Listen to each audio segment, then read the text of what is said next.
Last month on our dream home renovation, we ripped off the entire roof over the garage and built an awesome master suite that now needs a deck. But not just any deck. This deck will serve as a dry space for our future patio because it has a unique built-in drainage system right into the decking board. That's right, no more building metal channels or other gutter systems underneath your deck. They are built right into it. We'll go through the entire build process and show you guys how it actually works, because it's pretty cool. So we got a lot to cover in this video. Let's get started, and welcome to the Komar Project.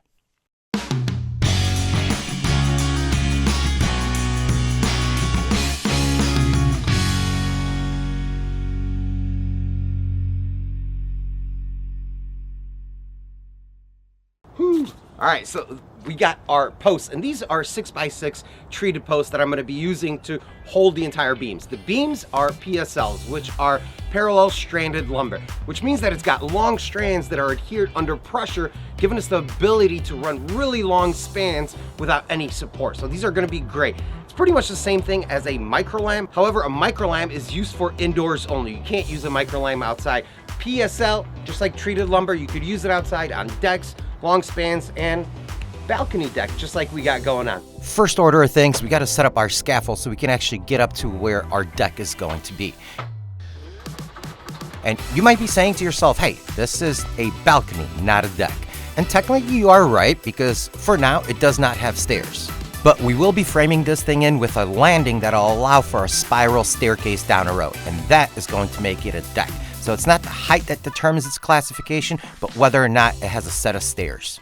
All right, because we couldn't get our laser high enough, we just snapped a chalk line just anywhere. And now with a tape measure, we can just transfer those lines up to where my decking ledger is going to be. And then we can just transfer it all the way across. We should be good to go.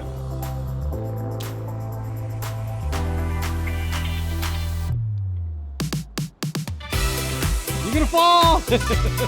And that is my buddy Grant, who showed up just in time to help me get the structure off of the ground. The beams that we're going to be installing are super heavy, and there's absolutely no way that I could do it by myself. So I'm super glad to have him on board. After Grant and I figured out the elevation and where we're going to end this deck, I started ripping down the treated 2x10s for the ledger. Now this deck is going to be 8 foot by 22 foot long, and as decks go, that's not huge, but it's pretty long. So the ledger we had to piece from 2 separate boards, and now we can attach it to the house.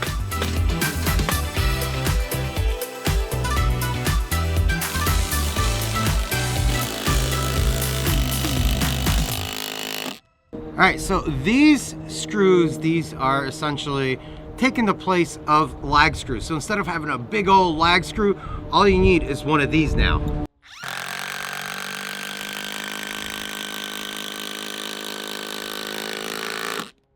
All right, now we got ourselves a ledger.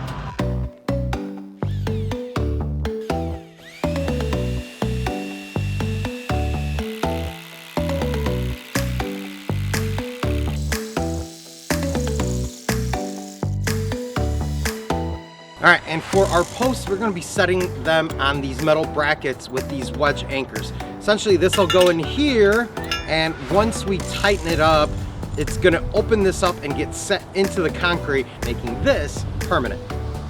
I'm using 5/8 by 6-inch concrete wedge anchors that I need to drive pretty far down into the concrete pillars. And you can see that I have a nut on top of that anchor, and that is to prevent me from basically destroying that top thread. If I were just to start hammering on this bolt, I would definitely deform the top so much that I wouldn't be able to screw that nut on. So this way I can protect that threading and get it all the way down into the pillar. Now we set our post. We're starting with the 2 furthest posts from the house, and those are the ones that the big PSL beam is going to sit on. And you might have noticed that we're not cutting them just yet. You're right. We want to go ahead and get them set in place so we can figure out the pitch for this deck. And yes, we're gonna have a pitch away from the house. The easiest way that I know of getting a level line across multiple points is with a laser. But since it was so bright that day, we can actually see that line. So we opted to go the old school way of using a 2x4 and a level. The manufacturer requires a pitch of 1/8 inch per linear foot, and we were able to calculate that and get the right mark on our post so that we can actually cut it and then set it back into place.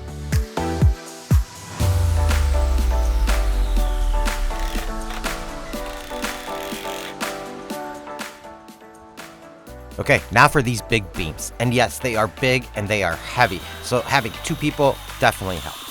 We actually had an architect who helped us design this house, and he did calculations for a much smaller beam that mimicked a 2x10 size. But that was with an additional post right in the middle to distribute the weight. And I wasn't gonna have any of that. I wanted that space under it to be as open as possible.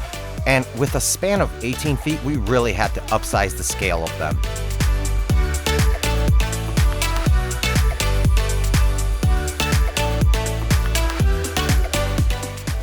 I mean, this big one that we're about to put up is probably pushing 400 to 500 pounds. So we had to attach some 2x4s to the posts like a ladder just to get one end lifted up. And luckily for me, Grant is a power lifter and he just chucked those things right up. Now, if it was me by myself, there is absolutely no way that I would have been able to get this beam set into place without having some sort of winch system. So huge thanks to Grant for taking the time and helping. Next, we can start working on our landing and the 4x4 area that's going to house the staircase later. This means that we need to turn the beam 90 degrees towards the house. And we figured the easiest way to do this is to install a 2x10 all the way across the length of the deck and then attach our beam to it before placing the post in place. Once we have that post set and screwed to the beam, we can set the last one and install the landing ledge on top of them both. And to secure each beam end to the next, we're using the same 6-inch lag screws as we did on the ledger. We would drive 3 screws through each beam and also 4 screws up from the posts into the beams to make sure nothing moves. Because we have a pitch on our balcony, we had to kick these beams because if not, then they would not be sitting perfectly butt up against the next beam. So that's why we took 1/8 of an inch off from that end. Now I'm getting tired. I said, give it to me.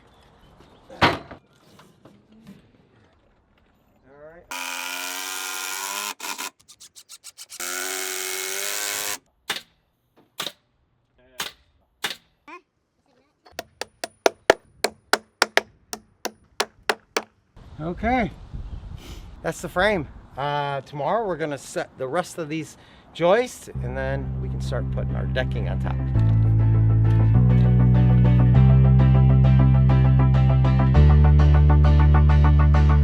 All right guys, so we got all of our beams finally put in place and now we have to put in all the joists. And the original plan when we drew this up was just to run regular 2x10 joists from the house to the beam and then put our decking the long way. But because we have the water drainage decking coming, we can't do that. We can't run them this way or we would have to pitch the entire deck this way. We could, however, do the original plan and just block every 16 inches, but that will take forever. So what we're gonna do is make our own beam, run it right down the center, and then run all of our joists parallel to the house, so that way when the decking comes, we could just lay it right across here and we don't have to do all that blocking on this balcony. So let's get off of here because it's pretty high and build our beam. Let's go. When I say build a beam, that's exactly what we're doing. We're taking 2 2x10s, gluing them together using DAP's HD Max construction adhesive and putting in a load of hot-dipped galvanized nails. And today, Grant didn't show up because he had something crazy like work or something. I know, right? How dare he? But luckily for me, my brother-in-law Jake showed up and I put him to work. Anytime I can get any help on this house, I will 100% take it. And with Jake, we don't get to spend a whole lot of time together. So him showing up and lending a hand, especially on this 10-foot deck, it meant the world to me because on the ground, yes, you could totally do this by yourself, but 10 foot in the air, it gets a little difficult.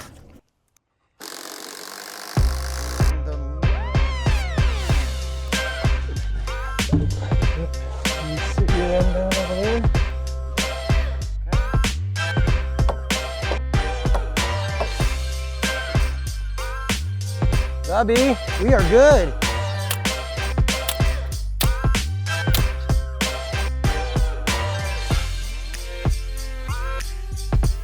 And what'd you get? 101 and a quarter. Good enough for me. What's up, dude? Hi, Stanley. Hi, buddy. After getting that beam tacked into place, I gave Uncle Jake my mini pneumatic palm nailer and he went to town driving in all the galvanized nails. With us splitting this deck, we have twice as many joist hangers, so having a tool like this really speeds things up. Not to mention, it saves your arm. I highly recommend spending the $40 on this tool because before we knew it, that beam was in place and Uncle Jake can give it a real true test of whether or not it's strong enough. Strong like bull? Next, we can start measuring out for each joist and marking their locations. And yes, theoretically, you can take one measurement on one side and another on the other and just make all your joists the same size. But you never know, there might be a slight bend in that beam somewhere that's off by 1/8 of an inch that'll throw you off, and then you have to recut all of your joists. So measure each one individually. And I'm gonna be putting down a second ledger, and it's not for the strength of it, it's so that when I put my planking on here, I don't have to screw so close to the house. I can be, 2 inches off versus 3/4 of an inch away from the house. Plus, when the siding comes, it's gonna add a little bit more to that. So having another one just kind of furs everything out for me.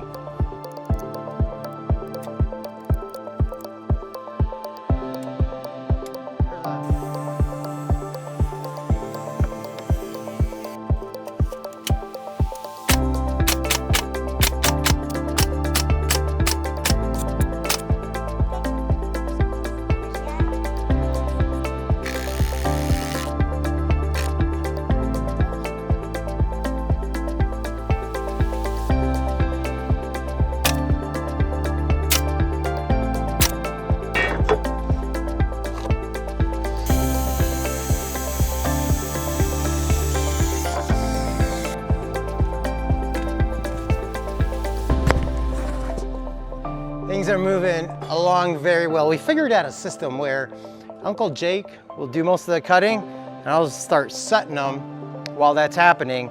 And then whenever he gets done, because he's pretty quick at it, jump up here, boom, we can finish putting them up and we're halfway there.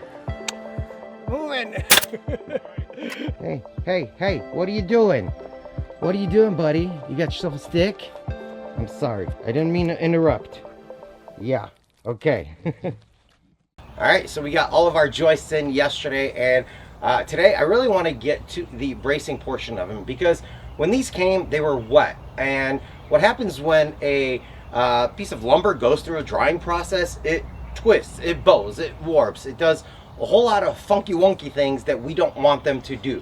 So today what we're going to do is put in all of our bracing, and that's not only going to keep them from warping, it's going to add additional strength to our structure. So that's why a lot of times you guys see the cross braces in houses. When you go down in the basement, you look up into the joist, or just regular bracing like we're going to do. That adds that additional strength to the structure. So it's very important not to ever cut them out unless you absolutely have to. But yeah, we definitely want to put those in before they start drying out completely and do all that on us.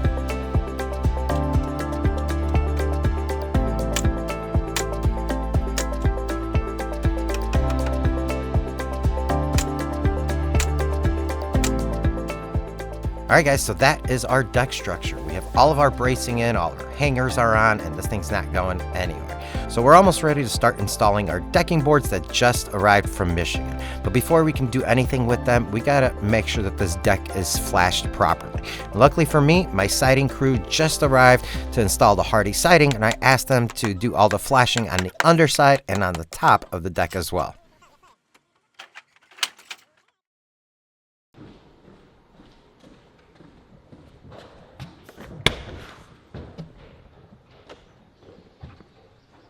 All right, so up here we have a very unique situation. So we're on top of our balcony or deck, whatever you want to call it, right? But we are getting a channel draining decking that we're gonna put up here. And what it does essentially is it interlocks into itself and creates a channel for water to drain out. We do have this deck pitched out, but we need to double flash it, or actually triple flash it. So we're getting a butyl tape down on top of our ledger to protect that wood, and also a metal flashing to get the water dripping off of it, right? But that doesn't help us from water getting onto our decking boards, because essentially that's what we want. We want water onto the decking boards and not behind them. So what we're gonna do is we're gonna lay our decking boards, and then on top of those decking boards, we're gonna have another piece of a flashing, metal flashing, that when water comes down our siding, it'll actually hit the decking boards and not the ledger, and then it'll channel all the way out and drain into a gutter system out front. So 3 flashings: butyl tape, metal flashing, and then a metal flashing one more time. Water will typically just drain through the decking boards, right? But in our case, we got a dry space underneath with electrical, so we want that water to hit our decking boards and not go anywhere else.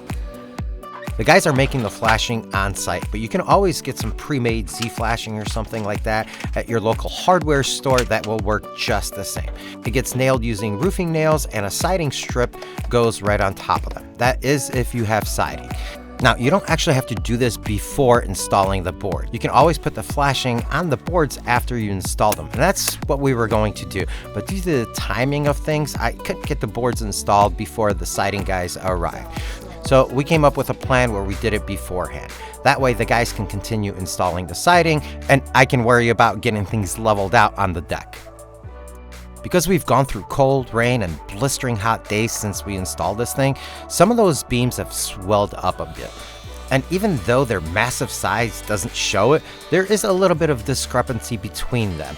One meets the other, an 1/8 of an inch higher, or the pitch is a little bumpy on the top. So we need to plane down some of those spots and make sure that these beams and joists are nice and flat.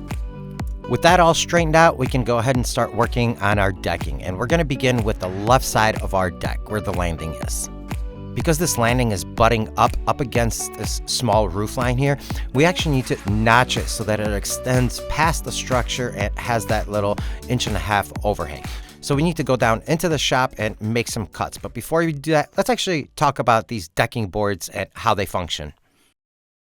This is a composite decking made by a company called Back Decking. Now, I've never heard of this before until I went to the International Builder Show in Las Vegas last year with my friend Brent from BYOT and saw this product firsthand and was instantly intrigued by it. I originally was going to build some sort of water catch system under the deck, and I was at the show trying to figure out how to do that. So when I saw that there's a decking board that can eliminate all that extra stuff, I knew that this was a product for me. So how does this thing actually work and drain water? That is the simple thing, and I can't believe no one has thought of this before. These boards work on a built-in channel system that allows water to flow into the drainage channel and out the front of the deck. Pretty cool, right? Yeah. Now, each board has 4 components. The fastening wing, where all of the screws go, the drainage channel where the water flows, 3 cells or chambers, and the groove wing that locks into the fastening wing. Now, depending on when you're installing these boards will dictate the spacing. I'm installing them in the hottest, most humid day of the year, which means that all these boards have swelled up due to expansion and contraction. So I'm gonna be installing them tight. But if you're doing this in the spring or fall, or even in the summer when it's cool, you will want to use a 1/132 inch spacer between each board to allow for expansion and contraction. Now for me, when we get to the wintertime, these boards are going to contract a little bit, revealing that gap in between each board. So just make sure you're paying attention to the weather because it is pretty important. Very cool product. I'm really excited to get this stuff installed. And if you guys want to learn more about Back Decking and these boards, I'm going to have a link to their website in the video description below. And also I'm going to link an instructional video they did a while ago that'll answer some of the more technical questions. Now we're ready to start installing this, and we're going to start by ripping our groove wing off first. Let's go.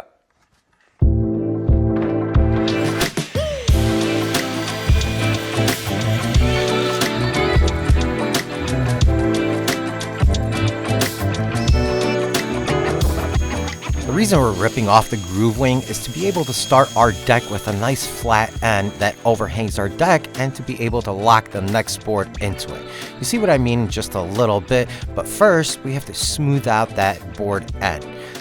Because the webbing on the inside of this board is at a small angle, you have to rip it a little back from that cell, and that is going to leave these little marks. But it's easily taken care of with a sander with low grit sandpaper. Around 80 to 120 grit will work. And also rounding off these edges is going to make it look like it was factory made, like it came that way and not ripped on your table saw.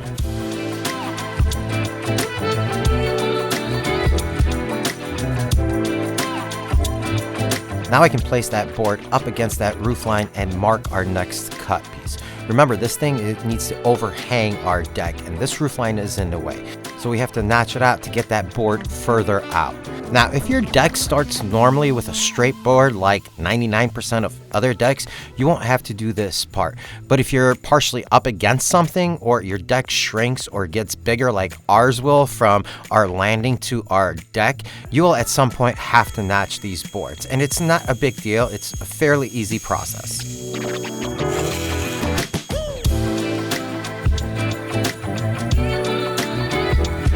After cutting that section out, I took it over to my workbench. And remember how before we just used the sander on it? Well, this time I cut it a little bit further back and left one of those sides really protruding. And instead of just sanding all day, I grabbed a sharp chisel to get me closer. This is just composite material, right? You can just about use any sharp tool to cut and shape it. You can use a circular saw to rip it, a jigsaw, even a handsaw if you have to. It cuts beautifully. But because my shop is right below that deck, I'm going to use all the tools at my disposal to get a little bit more accurate and faster.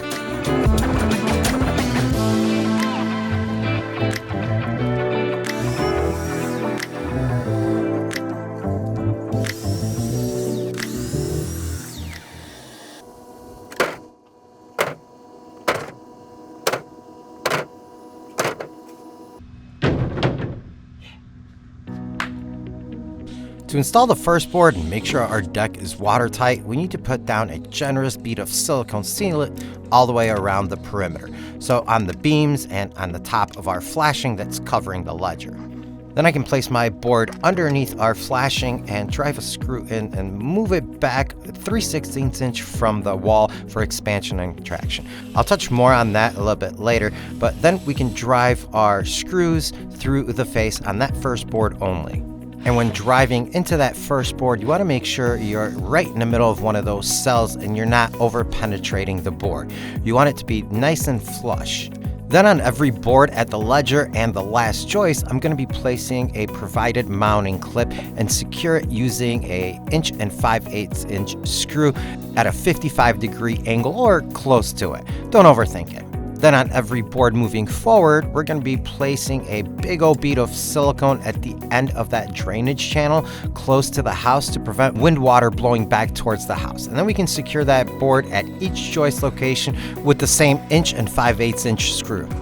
When setting these boards in place, you want to make sure that the wing groove locks into the fastening wing of the previous board. And if you're installing in the summertime and these boards have expanded a little bit, you're actually going to feel like a clicking when it sets into place.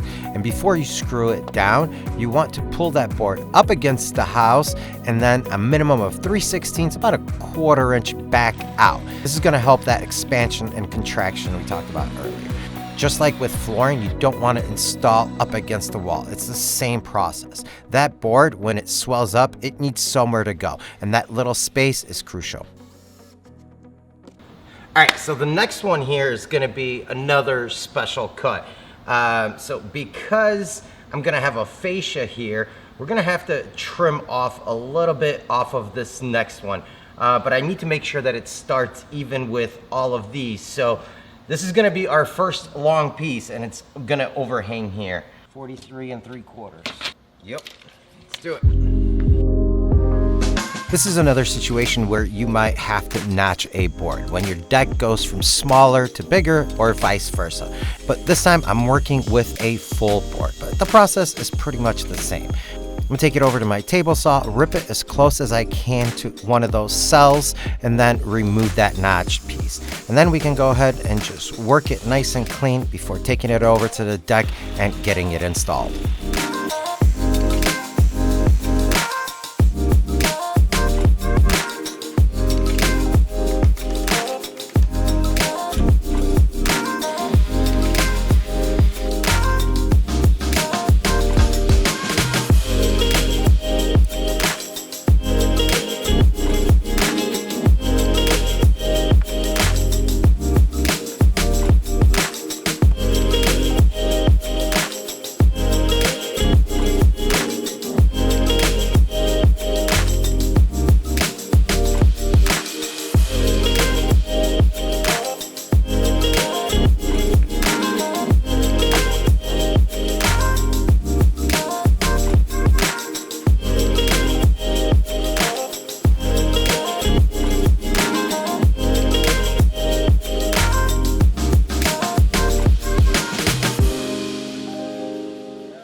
All right, so I got 149 inches on one side, 149 inches and a quarter on the other side.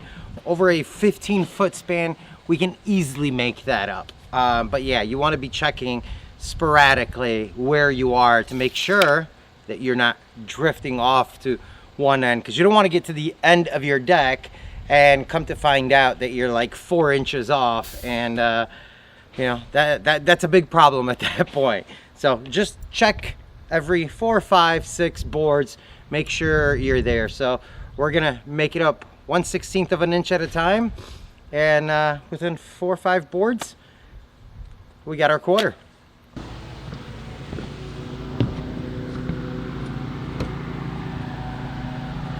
Obviously, on our last deck board, we did not get lucky enough where we can just rip off that lip and have a perfect end. We're just that short. So what we're gonna have to do is actually add another 2x4, a treated 2x4 to my deck, extending basically that beam a little bit, right? The fascia is gonna cover all of it, but this will allow us to add one more board that will overhang exactly how we want it. But we do still have to rip that little lip off the end to make everything look nice and clean.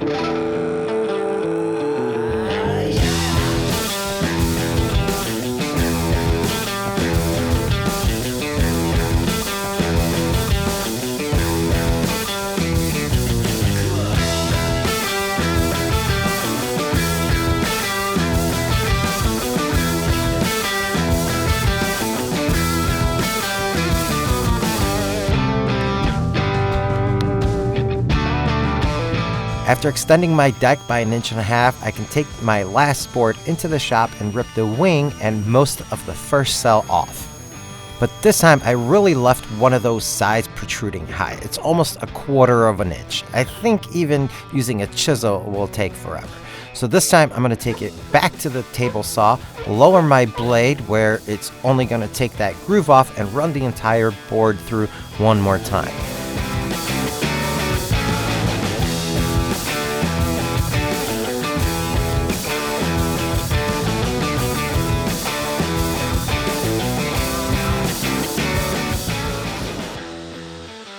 Then with a belt sander, I made quick work on removing what was left over, and I can take it back upstairs to install the last 2 boards. This was actually exciting because we are getting so close to having this functional deck.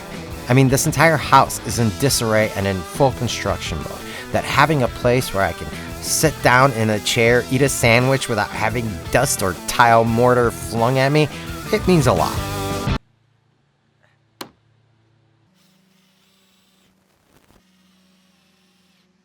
That, my friends, is pretty much it. Well, we do have to cut the front, so.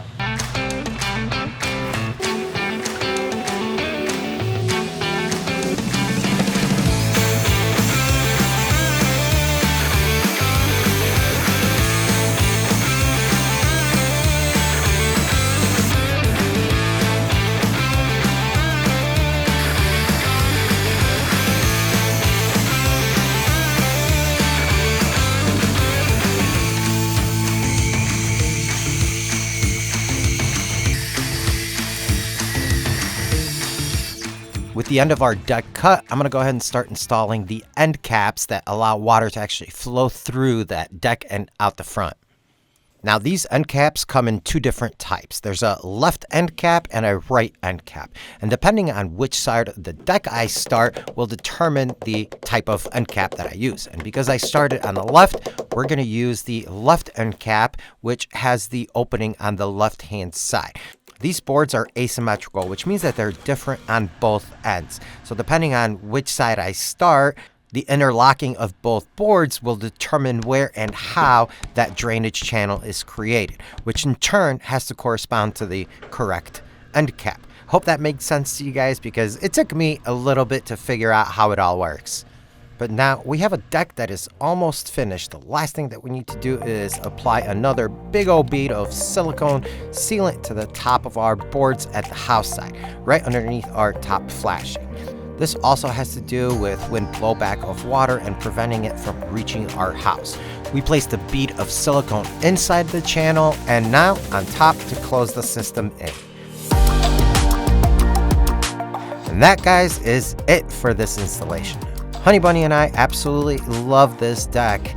Not just because it allows us to build a patio under it and sit outside during rain, but also because of its appearance and functionality. It functions with our lifestyle.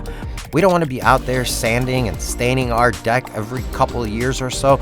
We want the least amount of maintenance around this house as possible so that we can take that time and spend together or working on other projects instead of just fixing the old ones.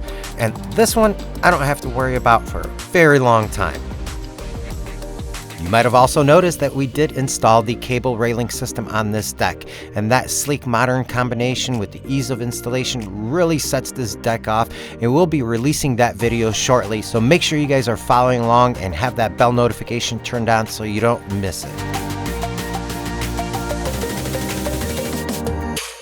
I want to thank DuckSpec Decking for working with us on this project, and I'm going to have a link to their website in the video description below if you guys want to get more information.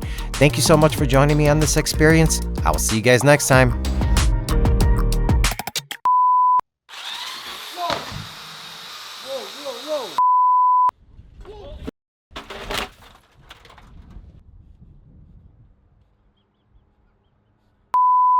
Do you know what we didn't do? What?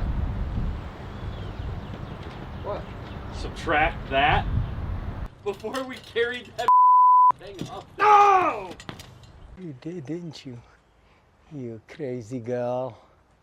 You crazy girl.